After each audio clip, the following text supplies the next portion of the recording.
بەڕێز کۆمسیۆنی باڵای سەربەخۆی هەڵبژاردنەکانی عێراق سلێمانی هەڕەشە و ترساندنی دەنگدەران شەرمەزار دەکەین. لە ماوەی پێشوودا بیستمانەوە لەم ڕۆژانەشدا بەڵگەکان بڵاوکرانەوە لە میدیاکانەوە کە لایەنێکی سیاسی لە سلێمانی فۆرمی پڕکردنەوەی زانیاری بە فەرمانبەران و مامۆستایان پڕ دەکاتەوە هەتا بزانێت دەنگ بەکێ دەدەن.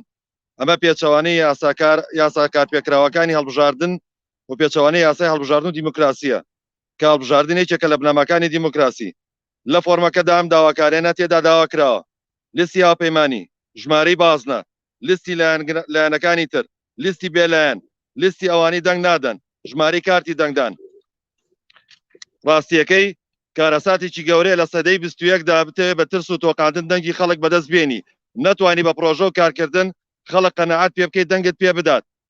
لێرە داوا لە دەنگدەرانی شاری هەڵمەت و قوربانی دەکەین نەچنە ژێر فشارێک هیچ فشارێکەوە و بە ئازادانە دەنگی خۆتان بدەن بەو کاندیدانی دڵخوازی خۆتانە و دەزانن دەتوانێن بەرگریکاری لە مافەکانتان بکەن.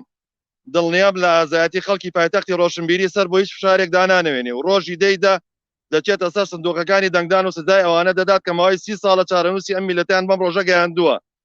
دووبارە ڕێز و خۆشەویستیمان هەیە و هیواداری فەرمانبەران و مامۆستایان شارەکانی دەسەڵات ڕەت بکەنەوە و بە دەنگەکانیان سزایان بدەن.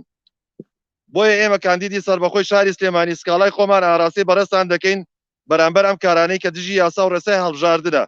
هەر بەمانەش نەوەستاون بەڵکو بەردەوامن لە ڕێگری و دڕاندنی پۆستێری کاندیدی سەربەخۆکان. هاوپێچ لەگەڵیدا واژووی کاندیدی سەربەخۆکان و نامەیەک بۆ فۆزی عولیا مستەقلە بۆ انتخاباتی بەغا. زۆر سپاس.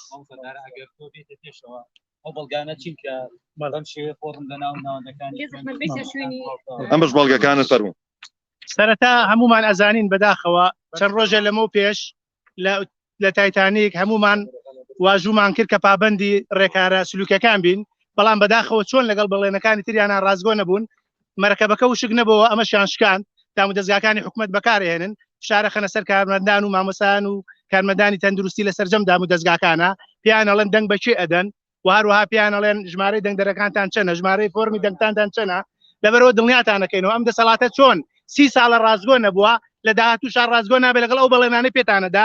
بۆیە پێویستە دەنگدەرانی شاری سلێمانی خۆشەویست لە ڕۆژی دەیدەدا بستە سەر سندوقی دەنگدان بەو پەڕی ئازادی و ئازایەتیەوە بیوەری خۆیان بسەلمێنن و تۆڵی ئەم دەسەڵاتە گەندەڵە مشەخۆرە بدەن کە چەندین ساڵە بەڕاستی قەیران بە قەیران چارەسەرەکەوە سزای هاوڵاتیانی هەرێمی کوردستانەدا و سوکایەتی بە مامۆستا ئەکەن، بە ڕۆشنبیرەکەن، بە ئازادی خوازەکەن. هیوادارین بوێرانە دلێرانە لەسەر سندوقەکانی دەنگدان تۆڵیان لێ بکەنەوانێ و هەمیشە سەرکەوتوو بن.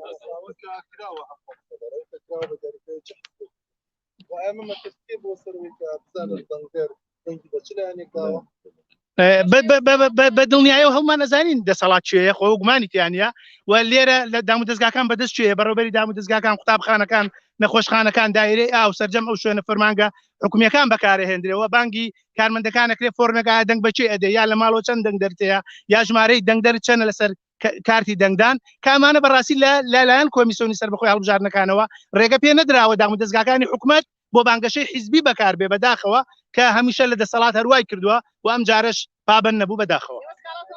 بە دڵنیاییەوە ئەوە سکاڵایەکە ئیگەێنین با سەرجەم دام و دەستگاکانی ڕێگەاندن و سکاڵاکەش حازرە و ئامادەیە ئەیدین بە کۆمیسیۆنی بەشلیم.